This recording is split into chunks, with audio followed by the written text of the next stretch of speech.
Mbappe won a court case against PSG, but they want to appeal the verdict.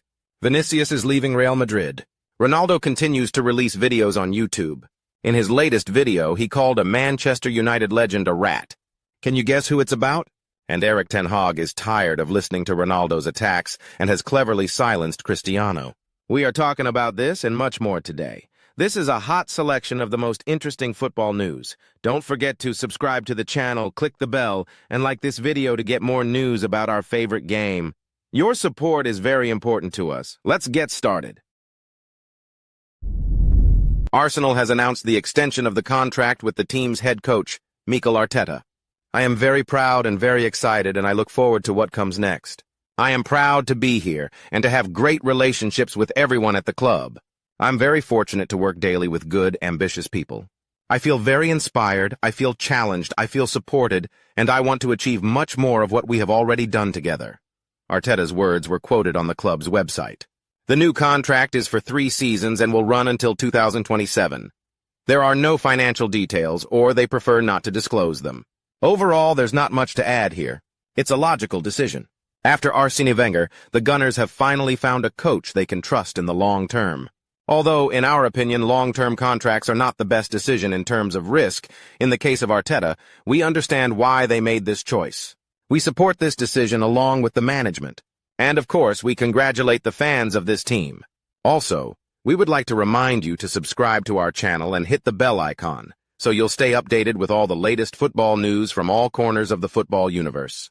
And we continue.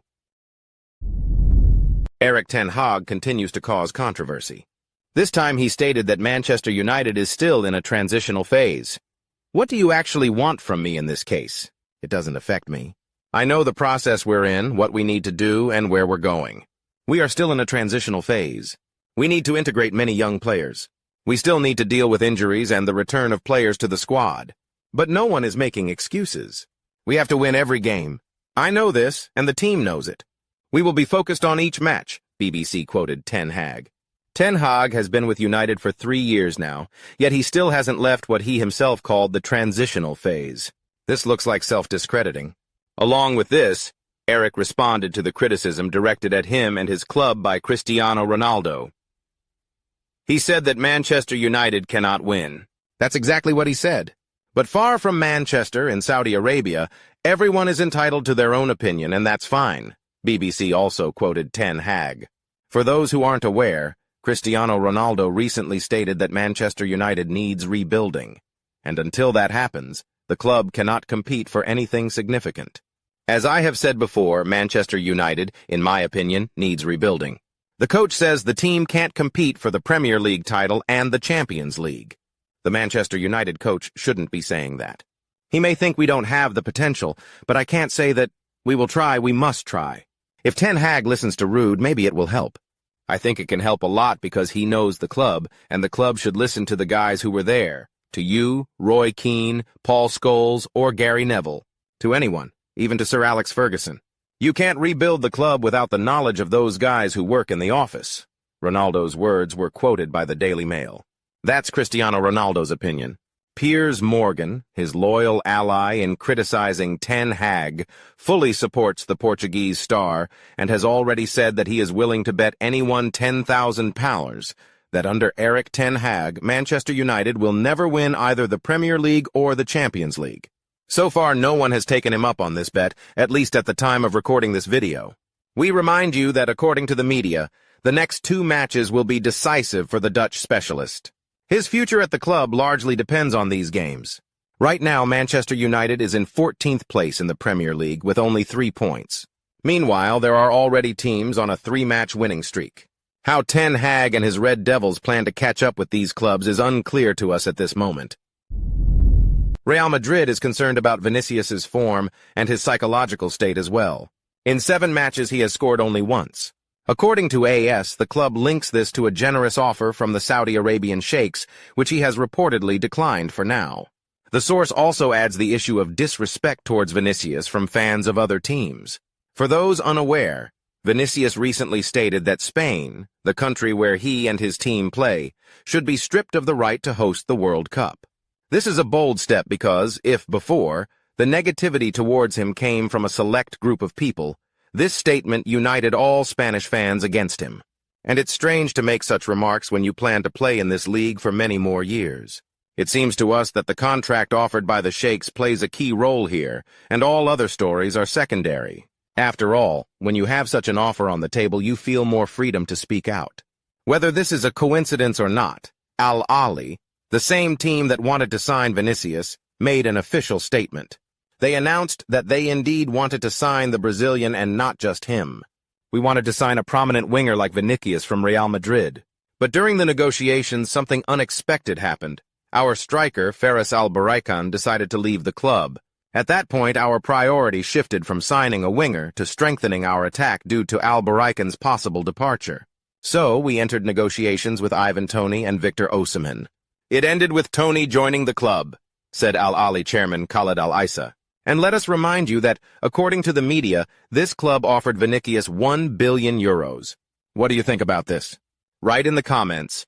Should Real Madrid part ways with Vinicius, or should they keep him in the team no matter what? And why do you think so? Cristiano Ronaldo responded to TV critics who, so to speak, doubt his skills and hint that it's time for him to retire from professional football. People always focus on the worst and don't always see the good. Retire just because two rats criticize me? The world loves me, the fans love me, and that's my motivation to keep playing football.